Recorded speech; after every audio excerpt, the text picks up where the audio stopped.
먼 미국 땅에서 자식들을 잘 키워내고 열심히 사신 여러분들 정말 장하십니다. 안녕하세요. 전원주입니다. 전쟁도 가난도 겪은 우리 세대는 참 눈물겨운 세월을 살았죠. 아메리칸 드림을 이루기까지 여러분들의 세월이야 어떠셨겠습니까? 건강 관련 프로그램에 출연하면서 요즘 제가 깨달은 건요, 양 한 방을 잘 결합하는 게 최고의 건강 관리라는 겁니다. 클레버 케어, 메디케어 어드밴티지 플랜 아세요? 양방과 한방의 좋은 혜택들을 쏙쏙 뽑아서 제공해주는 똘똘한 플랜이더군요. 우리 한인의 건강 문화도 이해하고 실력 있는 한국 의사와 전문의를 척척 연결해 준다니 얼마나 똘똘합니까? 이제 우리도 똘똘한 클레버 케어 플랜으로 150까지만 사십시다.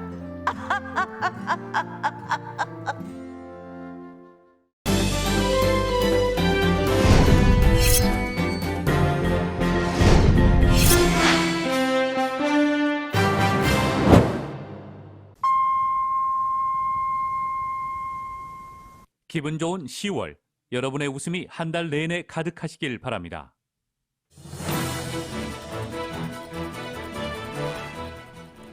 물류대란으로 남가주 한인 무역업자들이 어려움을 겪고 있습니다. 운임 인상을 거듭하는 선사의 횡포에 트럭 운전사 대기료 지출 등으로 비용이 눈덩이처럼 불어나고 있습니다. LA시의회가 선거구 재조정 지도의 대대적 수정을 추진하려는 움직임을 보이고 있습니다. 한인선거구 재조정위원회는 시의회에 제출된 수정안이 승인될 수 있도록 시의원들에게 편지 보내기 캠페인을 전개합니다. LA시의 기본소득 보장 프로그램 접수가 금요일부터 열흘간 이루어집니다. 신청에 관한 자세한 사항들은 금요일에 공개됩니다. 캘리포니아주 보건국이 5세에서 11세 사이 어린이들에 대한 백신 접종 준비를 시작했습니다. 빠르면 다음 주말쯤부터 접종이 가능할 것으로 보여집니다. 국무부가 성별을 남성이나 여성이 아닌 X로 표시한 여권을 처음 발급했습니다. 내년엔 성별 표기와 관련해 더 많은 선택지를 제공하겠다고 밝혔습니다. 바이든 대통령이 샌디 정 검사를 펜실베니아주 서부 연방검찰검사장에 지명했습니다. 상원의 인준을 받으면 연방검사장에 오르는 첫 한인 여성이 됩니다. 동아시아 정상회의에 참석한 바이든 대통령이 중국을 겨냥한 듯 규칙에 기초한 국제질서 위협에 관한 우려를 표시했습니다. 한국 정부가 노태우 전 대통령의 장례를 국가장으로 치르기로 했습니다. 정치권과 5월 단체 등에선 학살 책임자에게 면죄부를 주었다는 유감도 나오고 있습니다. 국민의힘 대선 경선이 막바지로 접어들면서 후보들은 토론회에서도 거친 공방을 주고받았습니다. 막판 당심을 염두에 둔 경쟁에 나서면서 신경전도 치열해지고 있습니다. 문재인 대통령이 주요 20개국 정상회의와 UN 기후변화 당사국 총회의에 참석하기 위해 유럽으로 출국합니다. 프란치스코 교황과 만나 한반도 평화를 위한 노력도 당부할 기획입니다. 오늘 뉴욕 증시는 기업들의 실적으로 개별 종목 주가가 엇갈린 데다 차익 실현 매물에 혼조세로 마감했습니다. 엘리저 오늘 밤과 내일 맑은 날씨 이어지겠고 오늘 밤 최저 59도가량, 내일 낮 최고 기온은 86도에서 88도가량 예상됩니다. 주요 뉴스는 아시아나 항공 미주 취항 30주년, 지난 30년 함께해 주신 성원에 감사드리며 앞으로도 정성을 다하는 서비스, 쾌적한 최신 항공기로 안전하고 편안하게 모실 것을 약속드립니다. 아시아나 제공입니다. 여러분 안녕하십니까? 김미회입니다. 안녕하십니까? 임승찬입니다. 10월 27일 수요일 라디오 서울 이브닝 뉴스 1부 시작하겠습니다. 네, 먼저 미국 소식입니다. 국무부가 성별을 여성이나 남성이 아닌 X로 표시한 여권을 처음 발급했습니다. 자신을 남성이나 여성으로 규정하지 않아서 여권을 발급받지 못했던 이들의 권리를 인정하고 공식 신분증을 확보할 길을 열어준 것입니다. 제니퍼 스턴 성소수자 권리 특사는 역사적이고 축하할 일이라면서 사람이 자신의 진정한 정체성을 반영하는 신분증을 갖게 되면 더 큰 존엄을 갖고 살아가게 되는 것이라고 반겼습니다. 국무부는 개인정보 보호를 이유로 들어서 누가 성별 X의 첫 여권을 발급받았는지는 밝히지 않았습니다. 한편 국무부는 의료 기록을 통한 증명을 하지 않고도 자신이 규정한 성별로 여권을 신청할 수 있도록 허용하기로도 했습니다. 아울러 내년에는 성별 표기와 관련해 더 많은 선택지를 제공할 것이라고도 밝혔습니다. 조 바이든 대통령이 오늘 한국계 신디 K 정을 펜실베니아주 서부 연방검찰청 검사장에 지명했습니다. 백악관은 오늘 보도자료를 내고 현재 같은 검찰청의 차장검사로 재직 중인 신디 정을 검사장에 지명했다고 밝혔습니다. 정 지명자는 1997년 예일대학을 졸업하고 2002년 컬럼비아대에서 법학 박사 학위를 받았습니다. 엘라바마주 재판연구원, 뉴욕주 검사 등을 거쳐 2009년부터 법무부 인권국의 형사사건 부문에서 공판검사로 일했습니다. 또 2014년부터 펜실베니아주 서부 연방검찰청으로 옮겨 강력범죄와 중범죄 담당 부서의 고위직을 거쳐 현재 차장검사로 일하고 있습니다. 정 지명자가 상원의 인사청문회를 거쳐 인준을 받으면 한국계 여성으로선 처음으로 연방검사장 자리에 오르는 기록을 세울 것으로 보입니다. 헐리우드 유명 배우인 알렉 볼드윈이 영화 촬영 리허설 도중 소품으로 사용한 총에서 실탄이 발사돼 촬영 감독이 사망한 가운데 검찰이 형사 기소까지 염두에 두고 수사를 진행 중이라고 밝혔습니다. 뉴멕시코주 산타페이 카운티 메리 카맥 알트위트 검사는 기자회견과 언론 인터뷰를 통해서 형사 기소를 포함해서 모든 선택지를 검토 중이라고 밝혔습니다. 카맥 알트위트 검사는 현재로서는 누구도 배제할 수 없다며 볼드윈이 사용한 총기를 소품 총이라고 언급하는 것은 적절하지 않고 진짜 총이었다고 강조했습니다. 다만 형사상 책임을 누구에게 물을지는 아직 밝힐 수 없다며 더 많은 증거와 분석이 필요하다고 말했습니다. 바이든 대통령이 리커창 중국 총리도 참석한 동아시아 정상회의에서 타이완 해협에서의 중국의 강압적인 행동을 깊이 우려한다고 말했습니다.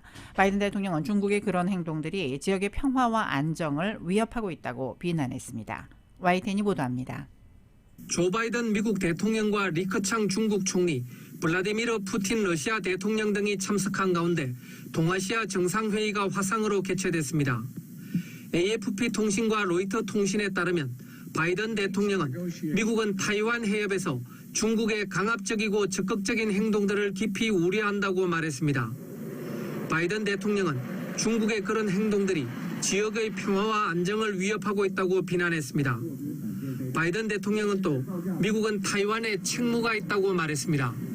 이어 그 책무는 행정부들에 걸쳐 확고하고 일관적이라고 강조했습니다. 앞서 바이든 대통령은 지난 21일 볼티모어에서 열린 CNN 타운홀 미팅 행사에서 중국이 타이완을 공격할 때 미국이 방어할 것이냐는 질문을 받고 그렇다라고 답했습니다. 그러면서 우리는 그렇게 할 책무가 있다고 강조했습니다.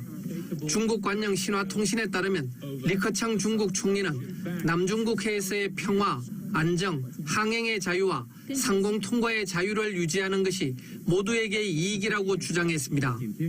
리커창 총리는 또 남중국 해에서 평화와 안정은 중국의 중대한 이익과 관련이 있다고 말했습니다. YTN 김원배입니다.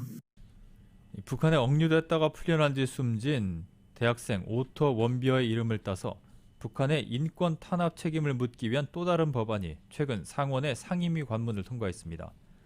상원 외교위원회는 오늘 공화당의 라 포트먼, 민주당의 섀도우 브라운 의원 등이 발의를 하고 오토 원비어 북한 검열 감시법이라고 명명한 법안을 처리했습니다.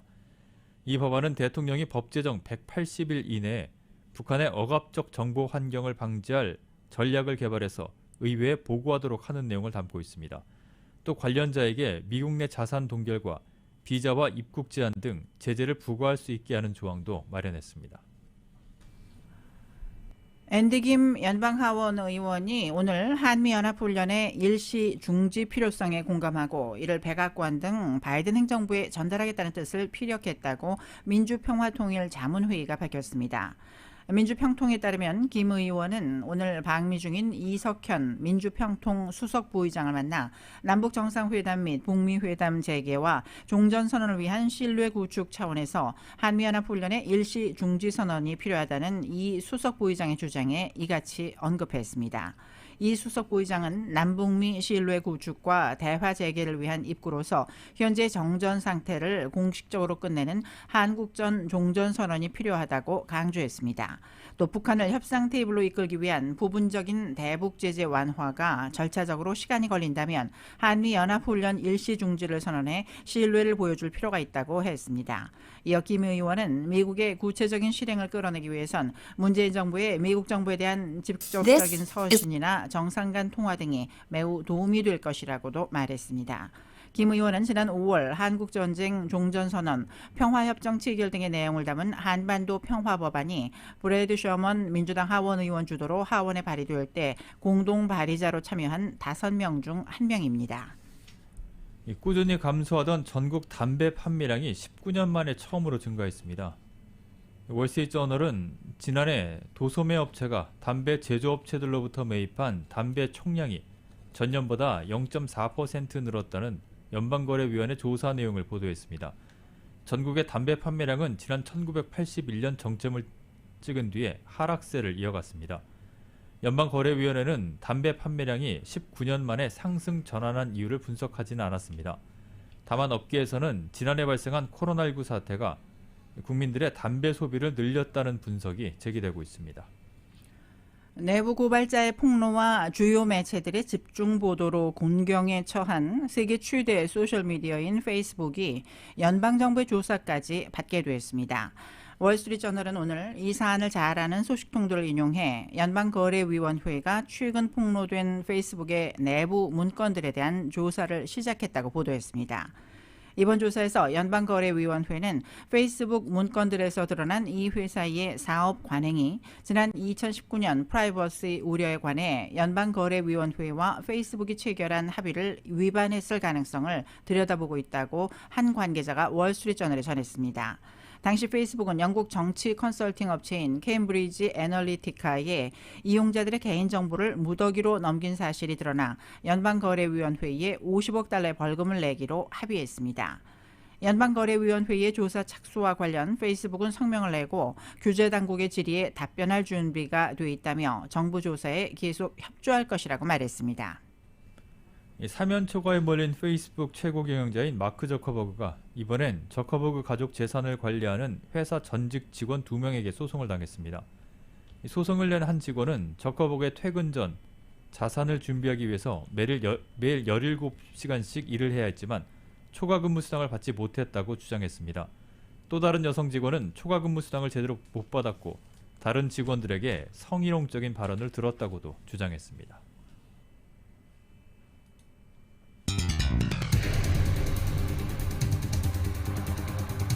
라디오 서울 이브닝 뉴스 1부 함께하고 계십니다. LA와 가든그룹 두 곳에서 모시는 금강안경 검안과 1250만 불 교통사고 최고보상 교통사고 전문 천재 변호사 리처드 호프만, 빛으로 태어나는 당신은 카후나 미인, 100% 근적외선 마스크는 카후나뿐입니다. 정직한 빛 카후나 LED 마스크, 온오프 PRGR, 야마하 14, M뉴 스포츠, 전미국 독점 초음판, 올림픽 골프, 구매부터 재이용자까지 아파트 론도 역시 뱅크 오브 호흡이 하면 다릅니다. 희망을 설계하는 전문가들의 은행 뱅크 오브 호흡 공동 제공으로 함께 하시겠습니다.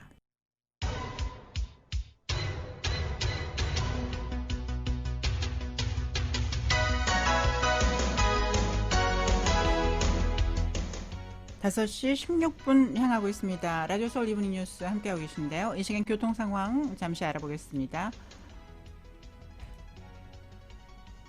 먼저 101번 프리 노스 방면입니다. 발햄 블루버드 구간부터 남쪽으로 또 북쪽으로 올라가는 양방향 모두 정체가 심한 편입니다. 특히 101번 노스 방면 랭커신 블루버드 구간부터 속도가 뚝 떨어지면서 산타모니카 블루버드까지 이어지고 있습니다. 건너편인 101번 사우스 방면도 역시 할리우드 블루버드 구간부터 가다서다를 반복하면서 선셋 블루버드 구간부터 벤튼웨이까지 심각한 정체 현상 보이고 있습니다.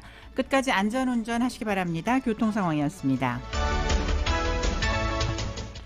이브닝 뉴스 1부 타운과 로컬 소식입니다. 이 코로나 팬데믹발 물류대란 속에 남가주 한인 무역업자들의 애간장이 타고 있습니다. 운임 인상을 거듭하는 선사의 횡포에다가 트럭 운전자 대기료 지출 등으로 비용이 눈덩이처럼 불어나면서 화주들이 발을 동동 구르고 있습니다. 정현호 기자가 보도합니다. 서부 항만의 물류적 최소를 위해 정부 차원에서 LA와 롱비치항의 24시간 가동, 항만에서 대기하는 컨테이너에 대한 벌금 부과 등 방안 마련에 나섰지만 근본적인 문제 해결에는 미흡하다는 목소리가 높습니다. 애초에 인력 부족 탓에 물류 대란이 발생했는데 항만을 24시간 가동할 인력을 조달하기가 현실적으로 어렵다는 점입니다.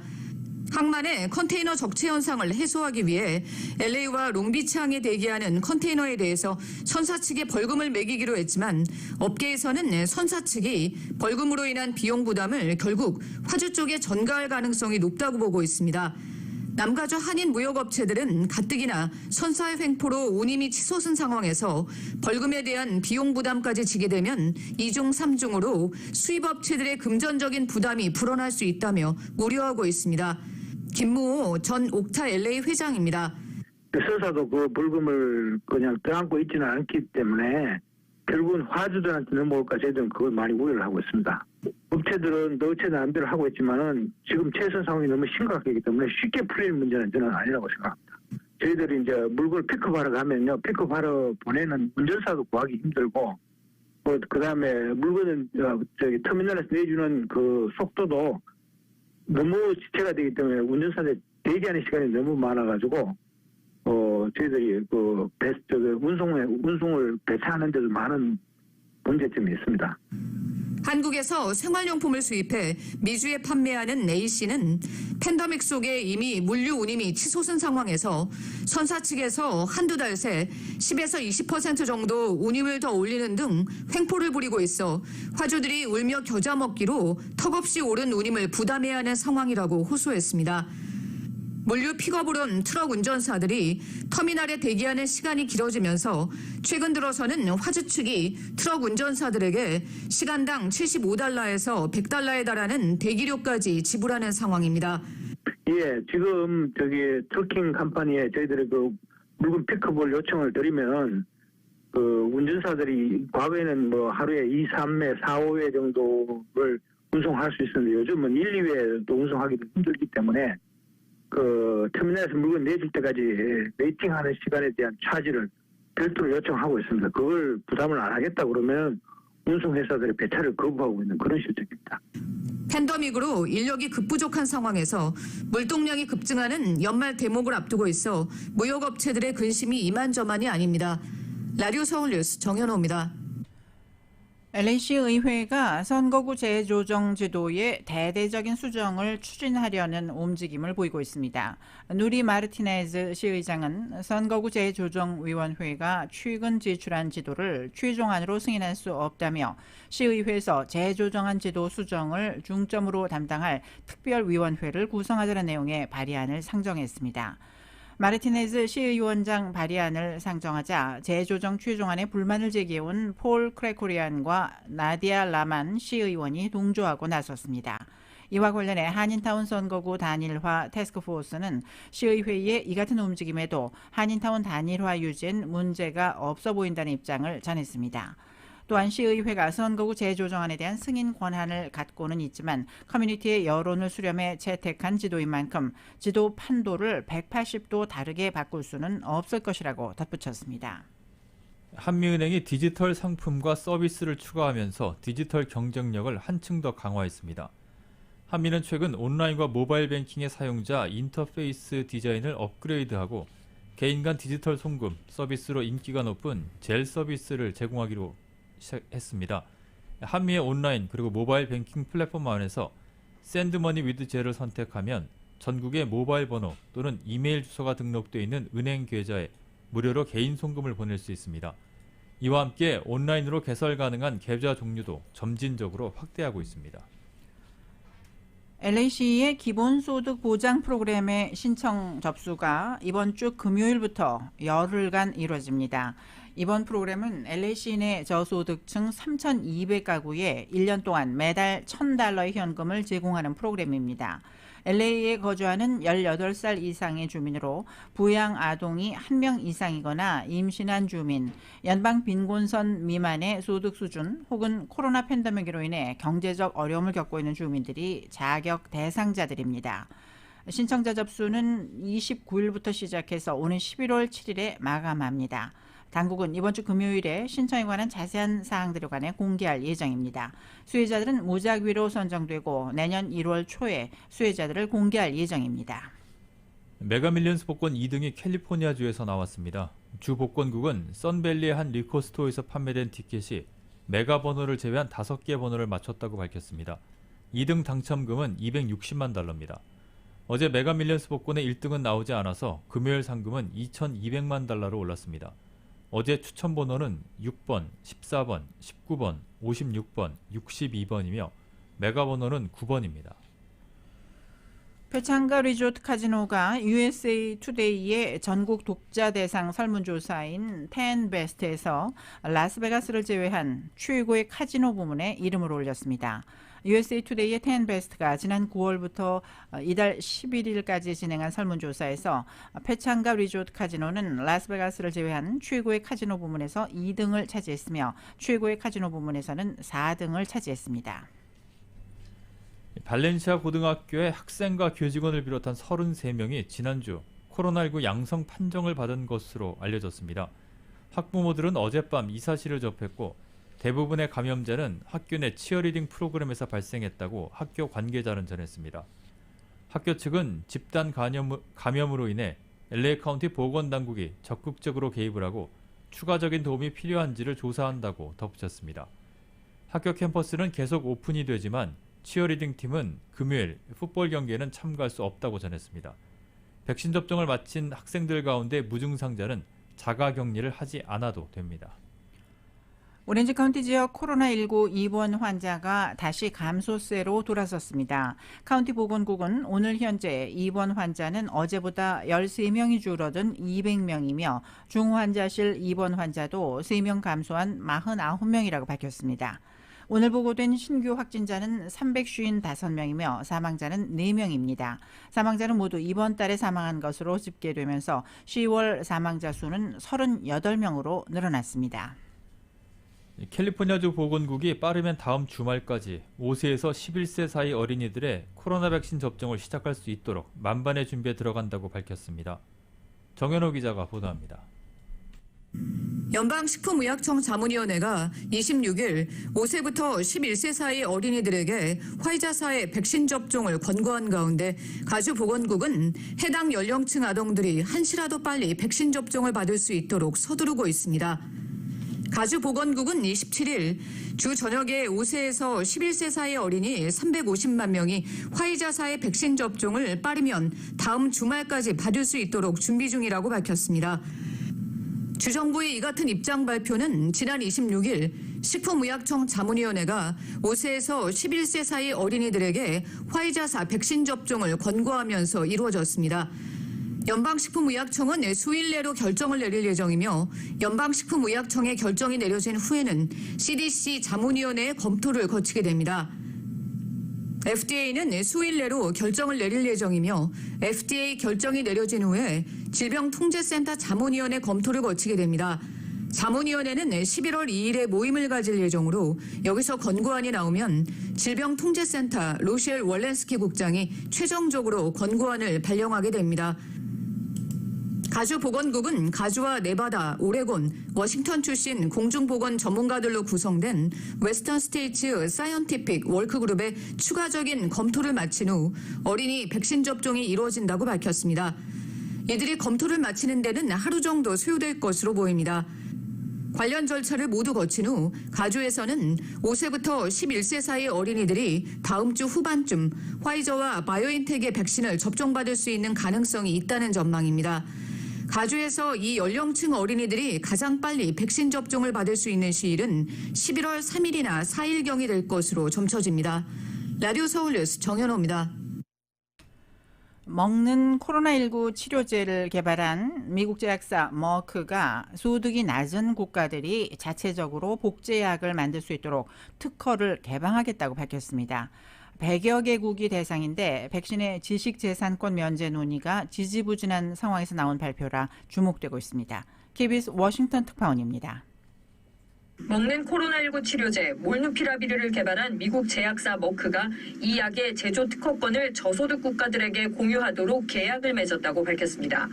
머크와 유엔이 지원하는 의료단체인 국제의약특허풀 MPP가 계약을 맺고 MPP가 다른 제약사들에게 복제약을 만들 수 있도록 특허 사용을 허가하는 방식입니다. 세계보건기구 WHO가 코로나19를 국제 긴급 상황으로 판단하는 한 로열티는 받지 않기로 했습니다. 계약은 저소득 국가와 중위소득 국가 105개국에 적용될 거라고 머크 측은 밝혔습니다. 머크사는 이달 초 미국 식품의약국 FDA에 몰누피라비르의 긴급 사용 승인을 신청했고 유럽의약품청은 판매 승인 신청의 토대가 될 동반 심사에 들어갔습니다. 이에 앞서 미국 정부는 몰누피라비르 170만 세트를 선구매했는데 2번씩 5일간 복용하는 한 세트의 가격은 $700, 우리 돈 82만 원가량으로 전해졌습니다. 원가가 $20도 채 되지 않는데 폼이 아니냐는 지적이 잇따르자 머크는 국가별로 소득에 따라 가격을 다르게 매길 거라고 밝힌 바 있습니다. 머크의 이번 자발적 계약은 각국 정부, 특히 저소득 국가들의 코로나19 백신 지식재산권 면제 요구에 대한 논의가 지지부진한 상태에서 나온 것이라 주목받고 있습니다. 하지만 완전한 특허 개방이 아닌 제한적 개방을 지적하는 목소리도 여전히 높습니다. 코로나19 의약품의 지식재산권 면제를 꾸준히 주장해온 국경 없는 의사회는 이번 결정을 환영한다면서도 환자가 많은 중상위 소득 국가가 배제됐고 복제약 제조회사들과의 계약도 불평등하다며 실망을 표했습니다. 워싱턴에서 KBS 뉴스 이정민입니다. 라디오 서울 이브닝 뉴스, 잠시 후에는 한국 뉴스 전해드립니다.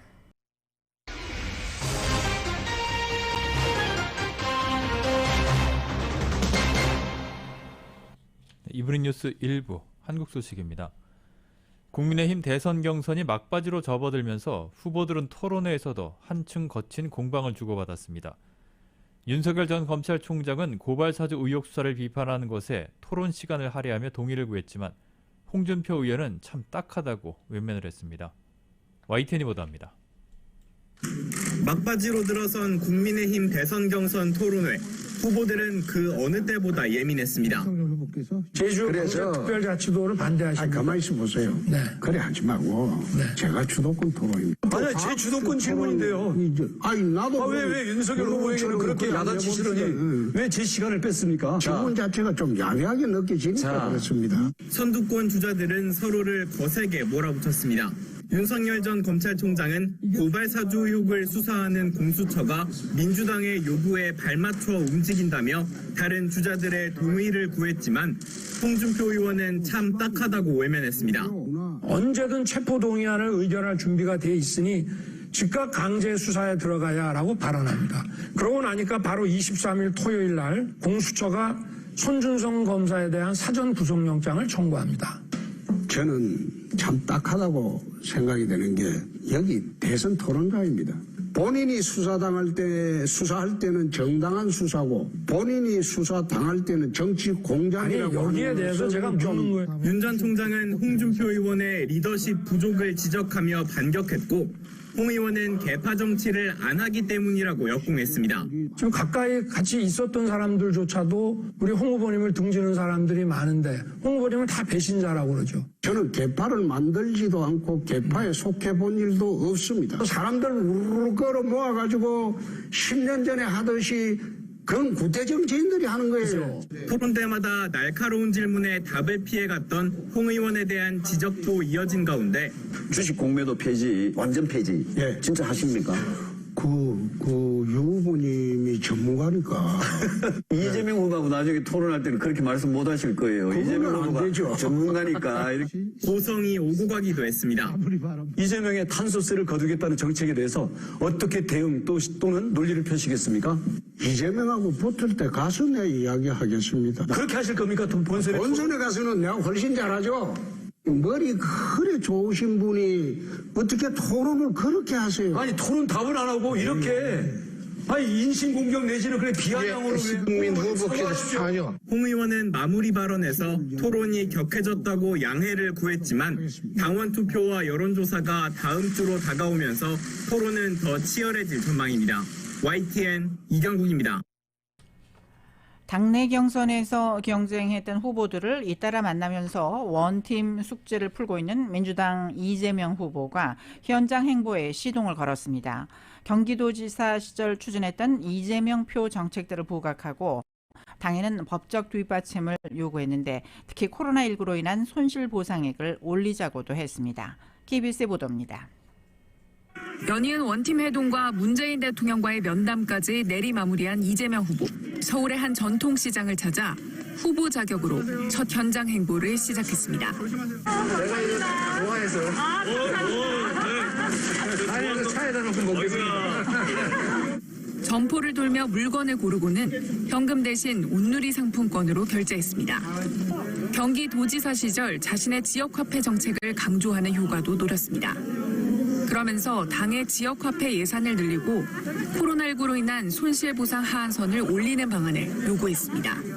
공식적으로 후보의 요청으로 우리 더불어민주당에 손실보상의 하한을 좀 올리고 손실보상 받고 화나게 하지 말자, 최소한. 정치는 대안을 만드는 것이라고 한 이 후보는 부동산 개혁에 나서겠다는 점도 강조했습니다. 부동산 민심을 잡지 못하면 4기 민주정부 창출도 어렵다며 개발이익 환수 등 경기도에서 시행한 이재명 표 정책을 국회에서 입법으로 뒷받침해달라고 요청했습니다. 민주당은 이미 이번 정기국회에서 이재명 표 입법을 적극 추진하겠다고 한 상태인데 후보 자격으로 부동산 개혁, 소상공인 대책을 우선 주문한 겁니다. 대장동 의혹 등을 반박해오던 국면에서 벗어나 정책으로 평가받겠다는 전략이라는 해석도 있습니다.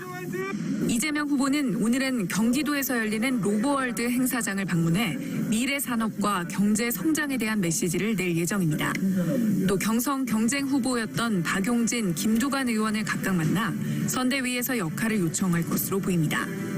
앞서 이낙연 전 대표와 정세균 전 총리는 상임 고문을, 추미애 전 장관은 명예선대위원장을 맡기로 했습니다. KBS 뉴스 손서영입니다. 검찰은 무소속 곽상도 의원 아들이 화천대유로부터 받은 50억 원 성격을 규명하는 데 현재 수사력을 모으고 있습니다. 곽 의원이 대장동 사업에 관여를 하고 그 대가로 금품을 받았을 가능성이 높다 보고 여러 갈래로 수사 중입니다. 이 소식은 KBS가 보도합니다. 검찰은 무소속 곽상도 의원 아들이 화천대유에서 받은 퇴직금 50억 원을 범죄 수익으로 보고 동결했습니다. 이 돈이 곽 의원이 받은 뇌물과 불법 정치자금일 것으로 의심했습니다. 검찰은 곽 의원과 화천대유 대주주 김만배 씨 간에 대장동 사업 관련 청탁과 금품 약속이 있었던 것으로 파악했습니다. 김만배 씨가 2015년 6월 곽 의원에게 뒷거래 제안을 한 것으로 검찰은 의심하고 있습니다.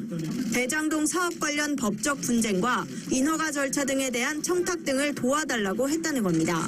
그 대가로 곽 의원 아들을 화천대유에 취업시켜 급여 등을 주고 향후 사업 이익금을 분배해주겠다고 제의한 것으로 검찰은 보고 있습니다. 법원은 검찰 청구대로 계좌를 동결하면서 곽 의원이 아들과 공모해 불법 재산을 얻었다고 판단할 만한 상당한 이유가 있는 것으로 봤습니다. 앞서 곽 의원 아들은 자신이 대장동 사업부지 문화재 관련 문제를 해결했다고 스스로 밝히기도 했습니다. 이 때문에 검찰은 곽 의원이 국회 상임위 활동을 통해 문화재 발굴 관련 편의를 봐줬을 가능성도 살펴보고 있습니다. 화천대유와 하나은행이 대장동 사업 컨소시엄을 구성하는 과정에 곽 의원이 관여했는지도 수사 중인 것으로 알려졌습니다. 검찰은 곽 의원 직접 조사가 불가피하다고 보고 소환 일정 등을 검토 중입니다. 이에 대해 곽 의원 측은 김 씨와 연락이 있었다는 2015년 6월 법률구조공단 이사장으로 일해 대장동 사업과 전혀 무관했다고 밝혔습니다. 그 밖에 제기되는 의혹에 대해서도 사실 무근이라고 반박했습니다. KBS 뉴스 천유정입니다. 고발 사주 의혹에 연루된 손준성 검사에 대해 공수처가 청구한 사전 구속영장이 법원에서 기각됐는데 손 검사 측은 영장 심사 과정에서 손준성 보냄 등의 의혹을 적극 해명한 것으로 알려졌습니다. 손 검사 측은 공수처가 구속영장 청구 사실을 늑장 통보했다는 의혹을 새로 제기했는데 공수처는 부인했습니다. KBS 보도입니다. 고발 사주 의혹의 핵심 인물로 지목된 손준성 검사. 법원은 손 검사에 대해 공수처가 청구한 사전 구속영장을 기각하면서 구속 필요성과 상당성이 부족하다고 밝혔습니다. 공수처는 영장심사 과정에서 제보자 조성은 씨와 김웅 국민의힘 의원 간 통화 녹취를 들며 손 검사를 구속해야 한다고 주장했습니다. 이에 손 검사는 본인까지 직접 나서서 고발장 작성 등에 관여한 적이 없다고 반박했습니다. 손준성 보냄이라고 표시된 텔레그램 메시지에 대해서도 해명했습니다. 통상 업무 중 하나인 민원성 제보를 처리할 때 제보자에게 자료를 돌려주곤 하는데 그런 자료가 흘러간 것 같다고 밝혔습니다. 손 검사 측은 새로운 의혹을 제기하며 공수처를 역공했습니다. 공수처 검사가 구속영장을 청구하고 바로 알려주지 못해 미안하다. 팀 방침이라 어쩔 수 없었다는 취지로 말했다는 겁니다. 공수처는 부인했습니다. 영장 청구 사실을 사전에 통보하지 않은 걸 손 검사 측의 항의에 구인장이 발부되고 통보한 것이다라고 답하였을 뿐이라고 했습니다. 또 상부 지침으로 늦게 통보했다거나 미안하다와 같은 말은 하지 않았다고 설명했습니다. KBS 뉴스 이정은입니다. 정부가 고 노태우 전 대통령 장례를 국가장으로 치르기로 했습니다. 고인의 공과 과를 모두 고려한 결정이란 설명인데 정치권과 5월 단체 등에서는 학살 책임자에게 면죄부를 줬다는 유감도 나오고 있습니다. KBS입니다. 고 노태우 전 대통령 사망 하루 뒤 정부가 고인의 장례를 국가장으로 치르기로 했습니다. 총리가 장례위원장을 맡고 정부가 닷새간의 장례 절차를 주관합니다. 국가장으로 하여 국민들과 함께 고인의 업적을 기리고 예우의 만전을 기하겠습니다. 현행 국가장법은 전현직 대통령을 대상으로 하는데 중대범죄를 저지른 경우에 대한 별도 규정을 두지 않았습니다. 그래서 국민 여론 등을 감안해 결정한 셈인데 고인의 공과 과를 모두 고려했다는 게 정부 설명입니다. 문재인 대통령의 메시지도 같은 취지였습니다. 5.18 민주화운동 강제 진압과 12.12 군사 쿠데타 등 고인에게 역사적 과오가 적지 않지만 북방정책 추진, 남북기본합의서 채택 등과 같은 성과도 있었다고 평가했습니다. 문 대통령은 직접 조문은 하지 않기로 했습니다. 슬픔을 당한 유가족에게 깊은 위로의 말씀을 드린다는 그 말씀을 전해드렸습니다. 국가장 결정은 났지만 논란과 반발은 진행형입니다. 광주광역시는 조기 개양과 분향소 설치 같은 국가장 절차를 따르지 않기로 했고 5월 단체는 학살자에게 면죄부를 줬다고 비판했습니다. 설레란 것은 무시를 못하지 않습니까? 앞으로 전두환에는 또 그럴 거 아닙니까? 여당 광주 지역 국회의원들도 역사적 단죄가 끝나지 않았다며 국가장 반대 성명을 내놨고 정의당 심상정 후보는 정상 참작의 사유가 원칙을 앞서갈 수는 없다고 비판했습니다. 정부는 노 전 대통령이 형법상 내란죄 선고를 받은 만큼 관련 법령에 따라 국민묘지 안장은 하지 않기로 했다고 밝혔습니다. KBS 뉴스 김경진입니다. 지금까지 한국 소식 간추려드렸습니다. 라디오 서울 이브닝 뉴스 잠시 후에는 경제 소식 전합니다.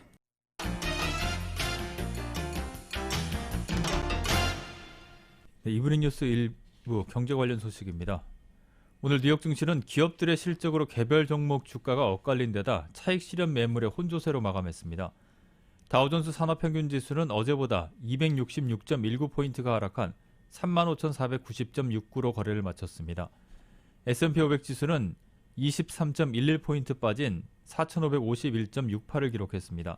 나스닥 지수는 0.12포인트 상승한 15,235.84로 장을 마감했습니다. 유가는 차익 실현과 원유 재고가 증가해 하락했습니다.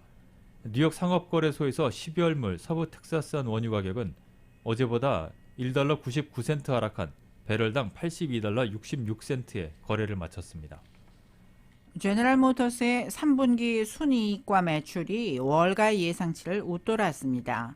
CNBC 등에 따르면 GM의 3분기 순이익은 24억 달러로 지난해 같은 기간에 40억 달러보다 40%가량 줄었습니다.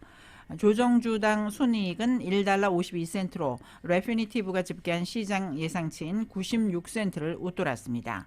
매출은 지난해 같은 기간보다 25%가량 줄어든 267억 8천만 달러로 시장이 예상치인 265억 1천만 달러를 웃돌았습니다. 전국 최대 차량 호출 업체인 우버가 2023년까지 원하는 운전자들에게 5만 대의 테슬라 전기차를 렌트해 주기로 했습니다. 우버는 렌트카 업체인 허츠와 제휴를 해서 테슬라 차량을 차량 호출 서비스용으로 임대하기로 했다고 밝혔습니다.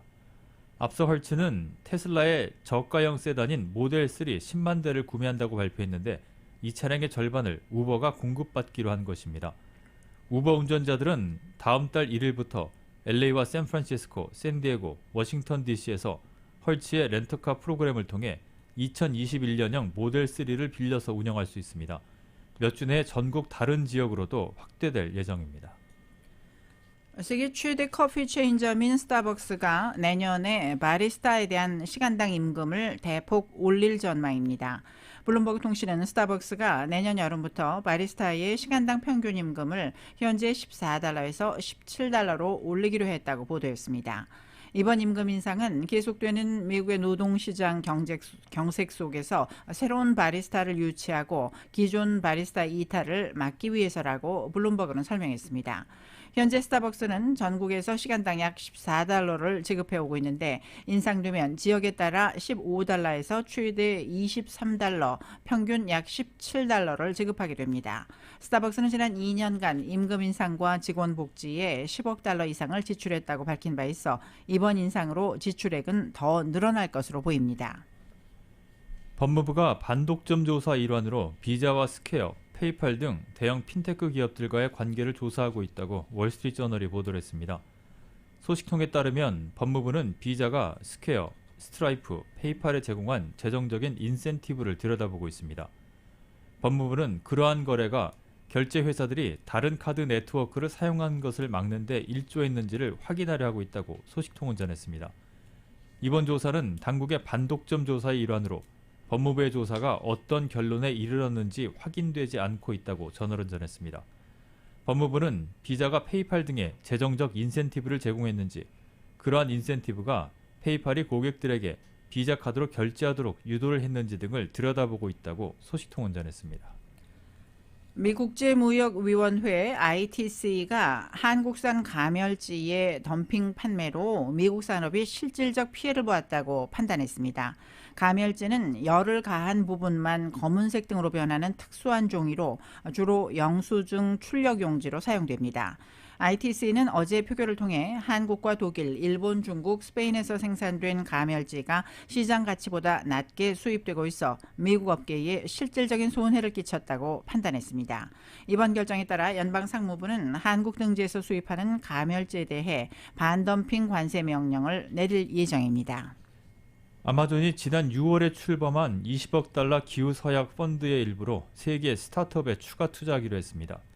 CNBC에 따르면 아마존은 전기차 충전 기술을 개발한 신생기업 리질리언트 파워 제품의 치수에 맞게 설치된 상자를 제작해 플라스틱 충전재를 없애는 CMC 머시너리, 그리고 초저탄소 연료를 개발한 인피니움에 추가 투자했습니다. 개별 기업에 얼마를 투자했는지는 공개되진 않았습니다. 지난 9월 미국 내구재 수주가 5개월 만에 감소세로 돌아섰습니다. 연방상무부는 오늘 9월 내구재 수주 실적이 전월 대비 $10억 줄어든 $2,613억 집계됐다고 발표했습니다. 이는 월스트리트저널이 집계한 전문가 예상치 1.0% 감소보다 덜 줄어든 것이지만 4개월 연속 증가하다 5개월 만에 감소세로 돌아섰습니다. 8월 내구재 수주는 1.8% 증가해서 1.3% 증가로 하향 조정됐습니다. 내구재 수주는 지난 4월에 12개월 만에 처음 줄어든 이후 8월까지 4개월 연속 증가했습니다. 이후 9월 들어 감소세로 돌아섰습니다.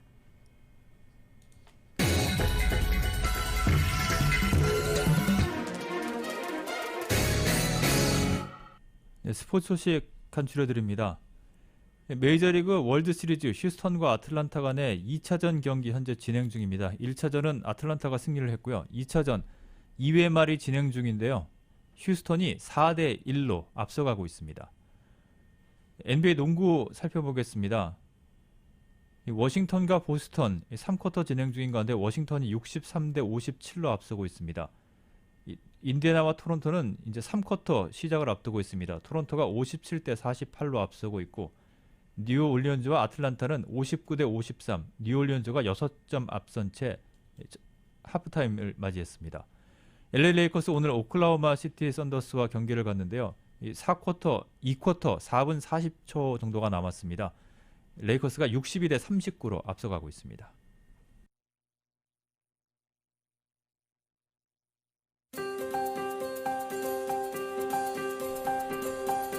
10월 27일 수요일 저녁 라디오 서울 이브닝 뉴스 일부 날씨 알아보겠습니다. 지금은 CBB SBA 타임 스몰 비즈니스를 성공으로 이끌어주는 CBB 뱅크 제공입니다.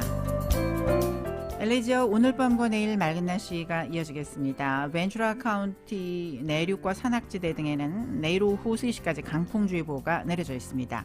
오늘 밤 최저 기온은 59도가량, 내일 낮 최고 LA 지역 86도에서 88도가량이 예상됩니다. 한편 오렌지 카운티 지역은 내일 낮 최고 91도, 밸리와 인랜드 엠파이어 90도, 해안 지역은 87도가량으로 예상됩니다. 하와이 호놀룰루 오늘 오후 바람이 10마일에서 20마일 정도로 불고 있습니다. 곳에 따라 구름 끼는 날씨, 밤 최저 70도가량입니다. 내일 역시 곳에 따라 흐려지겠고 낮 최고 기온 81도, 밤 최저 70도로 예상됩니다. 한국 날씨입니다. 밤사이 기온이 크게 떨어지면서 아침 기온은 쌀쌀하지만 한낮에는 20도까지 올라가서 일교차가 크게 벌어지겠습니다. 오늘 전국 대체로 맑은 가운데 서울은 낮 기온 20도, 부산은 22도로 예년보다 2, 3도가량 높아지겠습니다. 날씨는 지금은 CBB SBA 타임 스몰 비즈니스를 성공으로 이끌어주는 CBB 뱅크 제공이었습니다. 라디오 서울 이브닝 뉴스 1부, 지금까지 LA와 가든그로브 두 곳에서 모시는 금강안경 검안과 1250만 불 교통사고 최고보상 교통사고 전문 천재 변호사 리차드 호프만, 빛으로 태어나는 당신은 카우나 미인 100% 근적외선 마스크는 카우나뿐입니다. 정직한 빛 카우나 LED 마스크, 온오프 PRGR, 야마하 14, MU 스포츠, 전미국 독점 총판 올림픽 골프, 구매부터 재이용자까지 아파트론도 역시 뱅크 오브 호흡이 하면 다릅니다. 희망을 설계하는 전문가들의 은행 뱅크 오브 호흡 공동 제공이었습니다. 잠시 후 6시 라디오 서울 이브닝 뉴스 2부가 진행됩니다.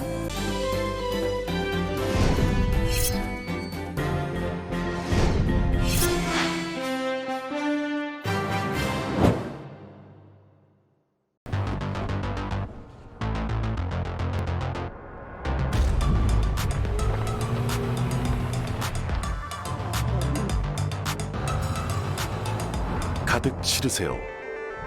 원하는 건 무엇이든 초대형 그림도 거뜬하죠. 언제나 기아 카니발 MPV는 자신있게 말합니다. 당신의 다음 도전은 무엇인가요?